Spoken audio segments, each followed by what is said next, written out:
এটা হচ্ছে আমার সোনার মানে আমার বৃন্দার অন্নপ্রাশনের আগের দিন সমস্ত কিছু গোছাগুছি হচ্ছিল।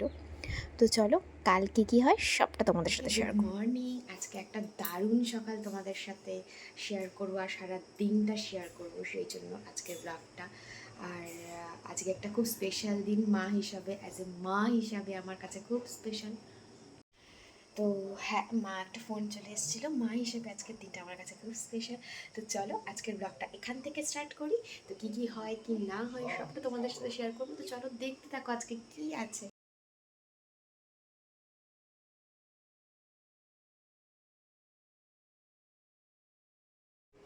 সবাইকে ওয়েলকাম। আর হচ্ছে আজকে পুচকির অন্নপ্রাশন, মানে বৃন্দার অন্নপ্রাশন। এই অন্নপ্রাশনের এই সুন্দর ব্লগটা তোমাদের সাথে শেয়ার করতে চলেছি। আমার সাথে আজকে আছে হলো, হাই করে দাও, আমার সাথে আছে হচ্ছে আমার আর একটা মাম্মা, মানে আমার হচ্ছে ননদের মেয়ে। আর আমাদের বৃন্দা কি করছে? আমাদের বৃন্দা হচ্ছে এখন খেলছে, ও সব নিয়ে খেলে। যাই কালকে একটা খেলনা কিনে দিয়েছিলাম, সেটা নিয়ে খেলছে। আর এতক্ষণ ঘুমাচ্ছিল, আমি ওর সাথে শুয়েই ছিলাম মোটামুটি। আর আমি চুলটা দেখো কার্ল করে জাস্ট একটা বান করব, সেই জন্য একটু কার্ল করেছি এখন, নাহলে পরে আর টাইম পাবো না, সেই জন্য আর মানে এখনই করে নিলাম। আর নিচে যাব, ওর জন্য দু একটা রান্না হয়তো আমি করব। আর তারপরে আরও কী কী হয় না হয়, ও কখন স্নান করব, জল ভরতে যাওয়া, প্রচুর কাজ আছে। তো চলো স্টার্ট করি। আর আমি একদম রেডি ফেডি কিচ্ছু হয়নি, হবো তারপরে আসি তোমাদের সাথে কথা বলতে। আমাদের বাড়িতে নিয়ম আছে, মেয়ে হলে নারায়ণ পূজা করতে হয়।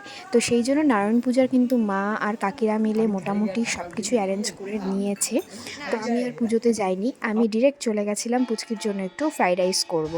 তো সব কিছু আগেই রেডি ফেডি করে রেখেছি। এই দেখো অলমোস্ট আমার কমপ্লিট হয়েও গেছে, কারণ ওর জন্য 5 রকমের ভাজা আর ফ্রাইড রাইস, এটাই আমার আর কি করার কথা। বাদবাকি সবটাই আমি আমাদের যে রান্নার দিদি আছে সেখান থেকেই নেব। উনি ব্রাহ্মণ মানুষ, তো তাই ওনারটা আগে আগে আর কি তুলে রাখতে বলেছে। এরপর আমরা চলে গেলাম, মানে আমি তো রেডি হইনি, যাই হোক নাইটি পরে চলে গেছে, যেহেতু ওই বাজনা এসেছে। তো ব্যান্ড পার্টিকে বরণ করতে হয়, এটা নিয়ম। তো ব্যান্ড পার্টিকে এখন বরণ করে নেওয়া হচ্ছে, আর সবাই ওইদিকে খাচ্ছে, সকালের খাবারটা আর কি খাচ্ছে। তো রিচুয়ালস যেগুলো সেগুলো তো করতেই হবে, মেয়ের অন্নপ্রাশন বলে কথা।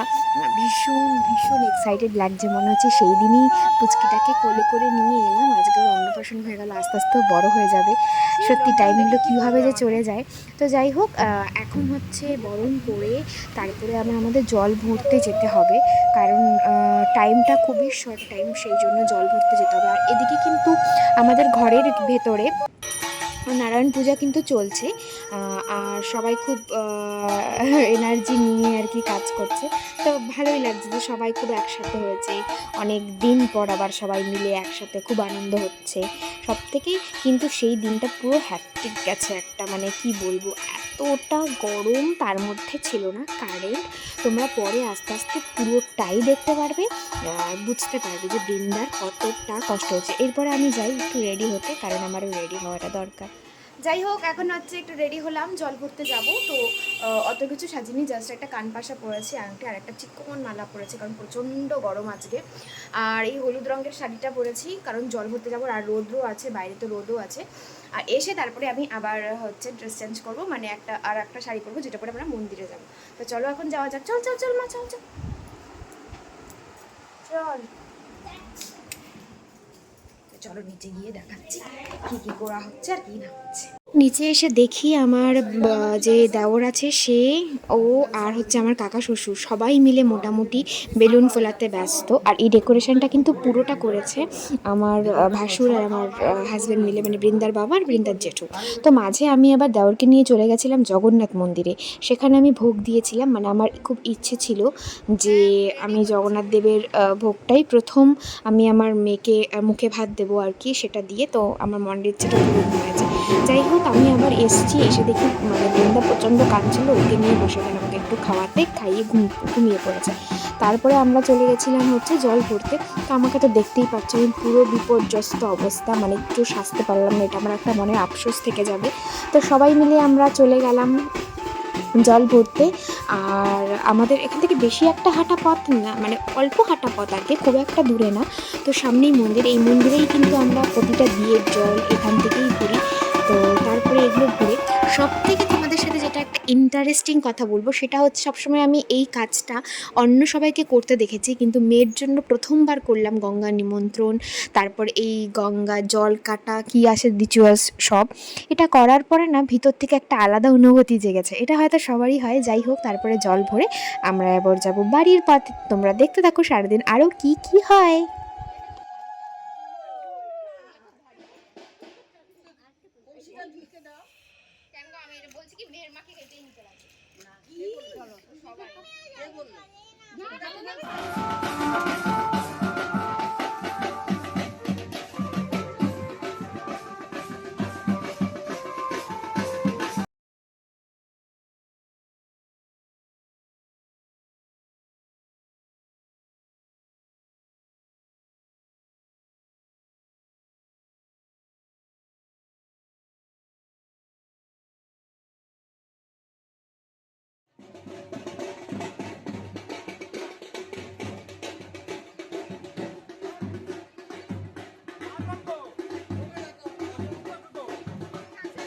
কেশিও কই গেল কেশিও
এটার একটা গল্প তোমাদের সাথে শেয়ার করি। এই যে মেয়েটা আমার হয়েছে, এতটা জেদি, আর তার মধ্যে কিছুতেই টিপ পড়বে না। আর আমি কোনোভাবে ওকে সাজাতেই পারিনি, কারণ সেদিন মনে হয় সেরা গরম ছিল, তারপরে আবার কারেন্ট ছিল না, মানে একদম মানে বিচ্ছিরি একটা অবস্থা। যাই হোক, তার মাঝখানেও প্রচণ্ড কাঁদছিল, প্রচণ্ড, মানে আমার মনে হচ্ছিল কি কোনো নিয়মই করবো না, ও যাতে কমফোর্টেবল থাকে সেটা। তারপরে অনেক ধরে বেঁধে জগন্নাথ দেবের যে প্রসাদ নিয়ে এসেছিলাম সেই প্রসাদটার মুখে দিয়ে দেওয়া হয়েছে, যে পায়েসটা করমান্য যেটাকে বলে, সেটা ওর মুখে দেওয়া হয়েছে। তারপরে একটু জগন্নাথ দেবেরই প্রসাদ আর কি ওকে মেনলি আমার মুখে দেওয়ার ইচ্ছে ছিল, একটু নিরামিষই। তারপরে আমরা কিন্তু সব কিছু সাজিয়ে দিয়েছি। যাই হোক, ওর কান্না আর কমে না, যে এখন একটু কান্নাটা একটু কমেছে, একটুখানি খেয়েছে। যাই হোক, তারপরে আবার শুরু হয়ে গেল। দেখো, মানে একদম সারাটা ক্ষণ ও কেঁদেই গেল। না আমি রেডি হতে পেরেছি, না আমার পাপাকে রেডি করতে পারলাম। আর কত ইচ্ছে থাকে বলো তো, অন্নপ্রাশনের সময় একটু সুন্দর করে সাজাবো মেয়েটাকে, কিচ্ছু করতে পারিনি। জাস্ট এই যে এখন দেখো, যে ওর জন্য ড্রেস কিনে এনেছি, ওর জন্য কত কিছু কিনে এনেছি যে এইভাবে সাজাবো, কিছুই হলো না। যাই হোক, আমার খুব ইচ্ছে আছে ওকে একদিন সুন্দর করে সাজাবো, তোমাদের সাথে শেয়ারও করবো সাজটা। তো চলো এবার দেখো, এবার হচ্ছে ও মাছ ভাত আমি যেগুলো রান্না করেছি সেগুলো সব কিছু দিয়ে ওকে হচ্ছে এবার খাওয়ানো হবে। তো দেখা যাক ও কত দূর কী হয়, আর সবাই মিলে কি ভাবে ওকে ম্যানেজ করছে তোমরা একবার দেখো।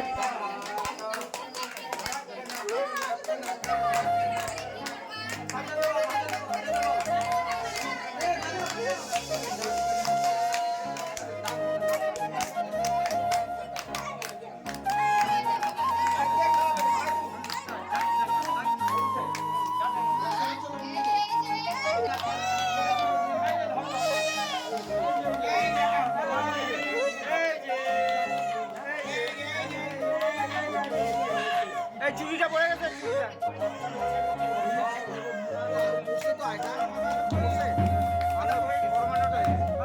একটা ছোঁয়া দাও না, কিছু ছোঁয়া দাও একটু, খালি টাচ করো, আঙুল দা আঙুল দা আঙুল লাগা আঙুল লাগা।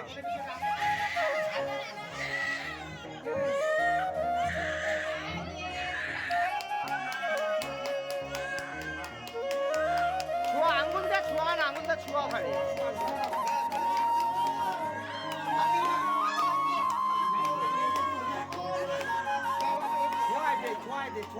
খালি আঙুল দিয়ে ছোঁয়া, ছোঁয়া ভাঙতে হবে না, আঙুলটা ছোঁয়ায় দাও, ছোঁয়া ওখানে।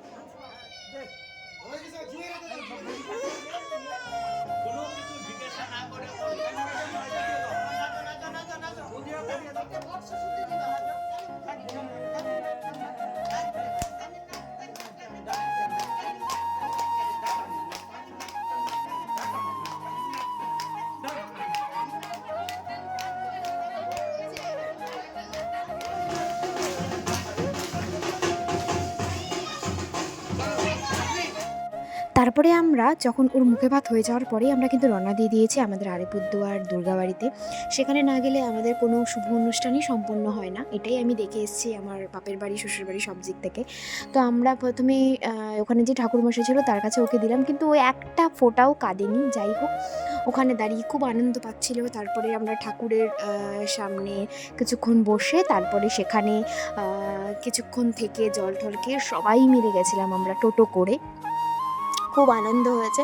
যাই হোক, আমার অবস্থাটা, আমাকে না সবাই অ্যাভয়েড করো, হ্যাঁ। মেয়ের অন্নপ্রাশনে ভেবেছিলাম এই সাজবো, বাট কিছুই হয়নি। যাই হোক, মেয়ের অন্নপ্রাশনটা সুন্দর করে হয়ে যাক, এটাই আমি চাই। ও ভালো থাকুক, এটাই আমি চাই। তো যাই হোক, চলো এখন কি হয় তোমরা সেটা দেখতে থাকো। আর যা গরম পড়েছিল, মানে কি বলবো আর।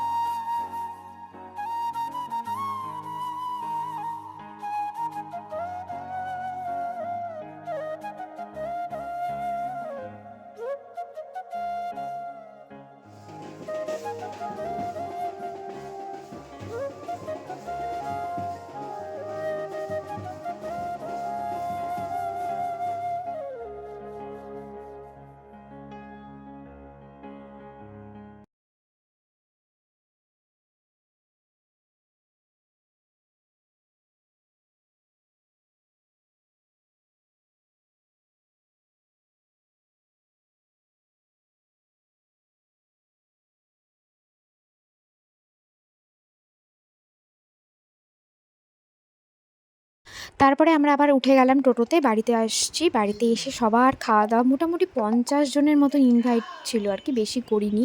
তারপরে এসে সবার খাওয়া দাওয়াটা আমি সত্যিই ক্যাপচার করতে পারিনি, এতটা গরম। তারপরে বৃন্দাকে নিয়ে কিছুক্ষণ খেলে দেন আমি রেডি হতে চলে গেলাম। এখন কিছু লোক আবার বিকালবেলা আসবে, আর কিছু লোক এসে চলে গেছে, তোমাদের সাথে সেটা শেয়ার করতে পারিনি, কারণ বাচ্চাটা এত কাঁদছিল, বৃন্দা এত কাঁদছিল, মানে কি বলবো।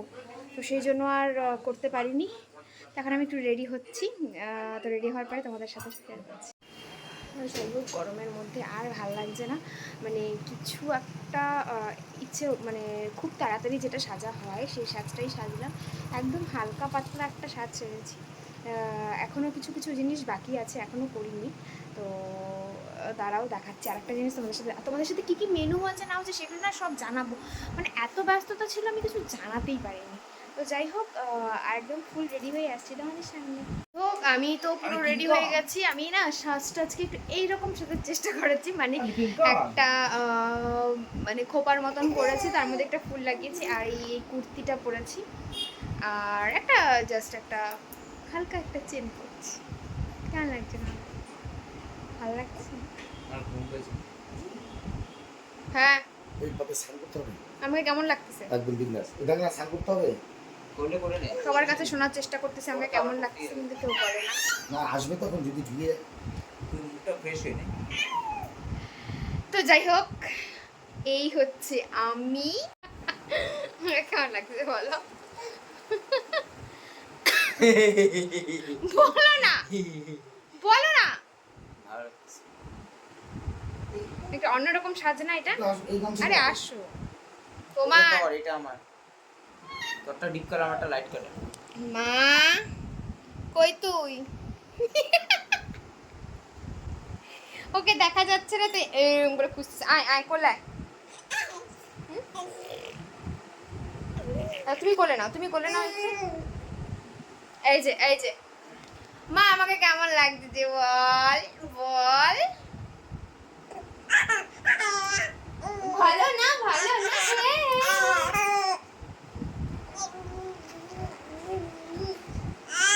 সারাদিন কাঁদছে সারাদিন। এখন ওর মনে হচ্ছে যে এখন কিছু লোক আসবে তো যাই হোক। এই যে আবার শুরু। কি হচ্ছে বলো তো? ওই ঠাকুরের গ্রাফিক অনলাইনে কিনছিস? না না এটা আবার কাঠের, এটা আমার আলমারি। আরে এইটার সাথে ছিল। আর এটা ভিডিও করতেছি, আমরা তো ব্লগ করি না, তুমি জানো না তোমার এই মিমিটা হচ্ছে ব্লগার বড়। নাও ওই যে ওই টাকা হয় না এটার মধ্যে। তো রিয়া এসেছিল, রিয়ার ছেলেটাকে এত মনে হয় চটকাই না কি বলবো। তারপরে ওদেরকে নিয়ে চলে ওই গেলাম এইটা হচ্ছে ডেকোরেশন ওর বাবা নিচে খাওয়ার ওখানে। ওরা রাত্রে এসেছিল, দিনে একটা ওদের প্রোগ্রাম ছিল সেই জন্য রাতে এসেছিল। তো রাত্রে মোটামুটি তাও কালকে রাত্রেবেলা 20 জনের মতন খেয়েছে। তো এই যে সবাই খাচ্ছে, আমি তোমাদের সাথে এখনই শেয়ার করলাম। Good morning. কালকে ব্লগটা এন্ড করতে পারিনি কারণ হচ্ছে কালকে এত কাজ ছিল। তারপরে বৃন্দার শরীরটা একটু খারাপ যাচ্ছিল কারণ সারাদিনের একটা অন্নপ্রাশনের সময় একটা হ্যাপা থাকেই। তারপর অনেকে এসছে, তোমাদের সাথে আমি কাউকেও শেয়ার করতে পারিনি, শুধু রিয়া এসেছিলো, ওর পুচকেটা এসেছিলো, দাদা এসেছিলো, তো সেটা খালি শেয়ার করতে পেরেছি। যাই হোক আজকের ব্লগটা কিছুটা কন্টিনিউ করে এন্ড করে দেবো, আবার নতুন একটা ব্লগ আসছে, তো চলো দেখতে থাকো। সবাই কেমন আছো?